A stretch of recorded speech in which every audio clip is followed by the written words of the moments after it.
Good morning, Southwestern. I'm Prince Christopher. And I'm Cinderella. Today is Thursday, March 12th, and this is Mustang Vision.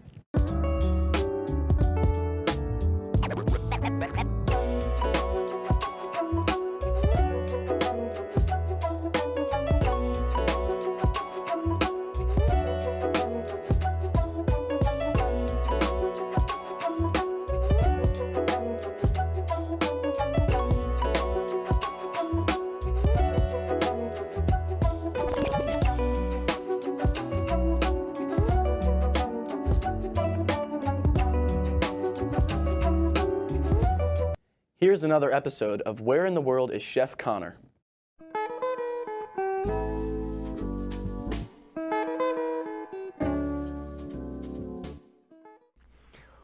Welcome back to another episode of Where in the World is Chef Connor?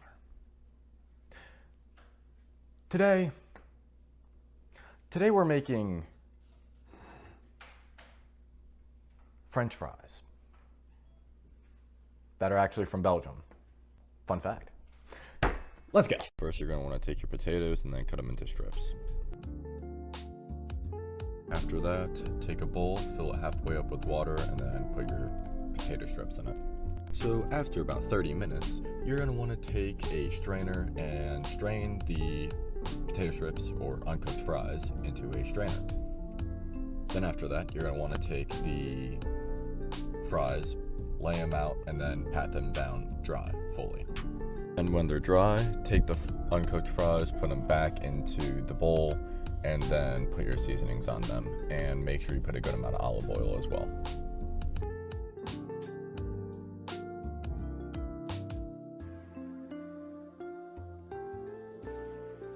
Now take your fries, put them on a baking sheet, and bake them for 30 minutes in two 15-minute intervals at 325. Okay, so it's done, and time to rate it. Yeah, like I usually do.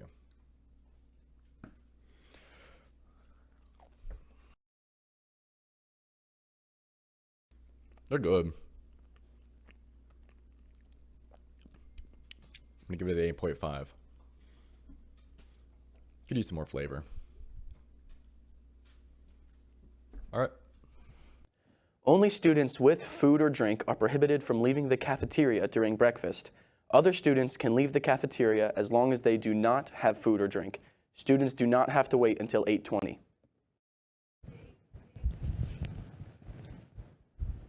Here is another episode of The Off Season with Caleb. Welcome back to the third episode of The Off Season.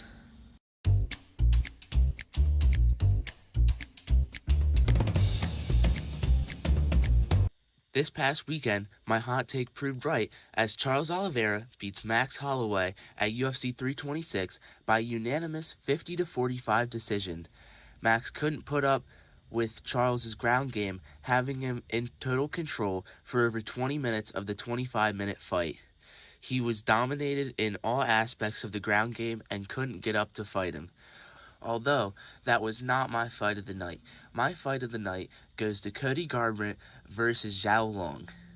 This was what the commentators described as a playground brawl. Both of them were fighting to win, and it was an incredible fight in the octagon. On the diamond, the World Baseball Classic has started, where Team USA hopes to get revenge over their loss in the last Classic to Japan. They're so far 2-0, with their last win being over Great Britain. We look hopeful as they keep moving on the tournament.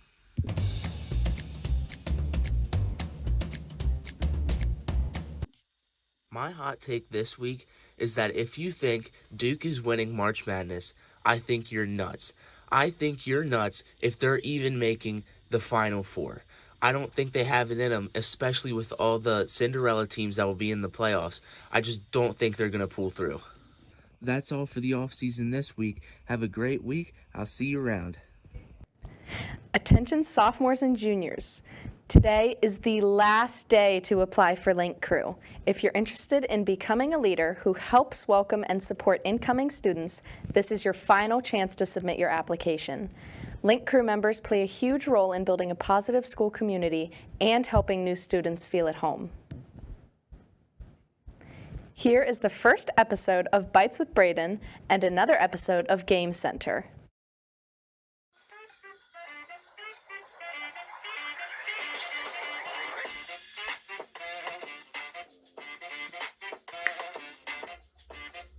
Hello, and welcome to the first episode of Bites with Braden, where the series is going to be about trying different foods each week and giving them a rating at the end. And by the end of the year, we're going to see what was the best food I tried all year. I don't need these today, because for the first episode, we're going to try some Cheez-Its today, but they're extra big Cheez-Its, so we're going to see how they compare to normal Cheez-Its, if they taste the same, or if they really are just big Cheez-Its. So let's try these. Let's get a look at them first, actually. So here's one here. Wow, they are rather big. That's probably about 2.5 normal ones there. So let's give it a taste here.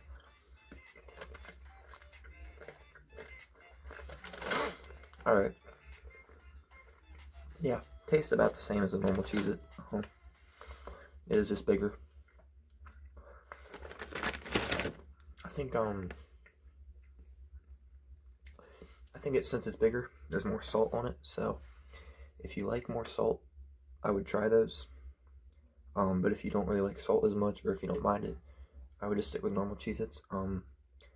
If you don't try these, you're not really missing out on anything. But for the rating, we'll give them a 7.5 out of 10. So pretty decent way to start the series. And stay tuned next week for the next episode.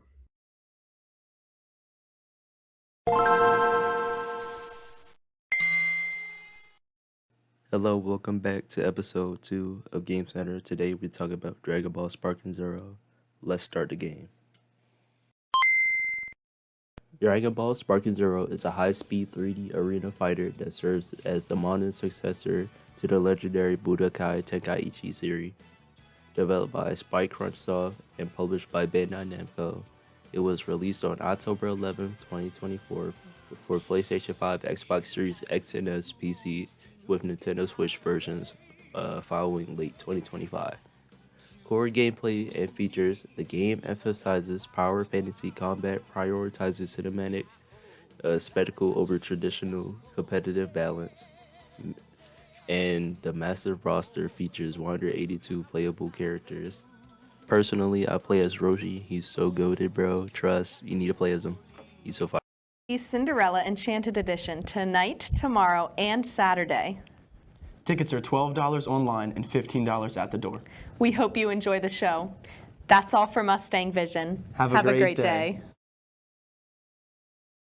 day.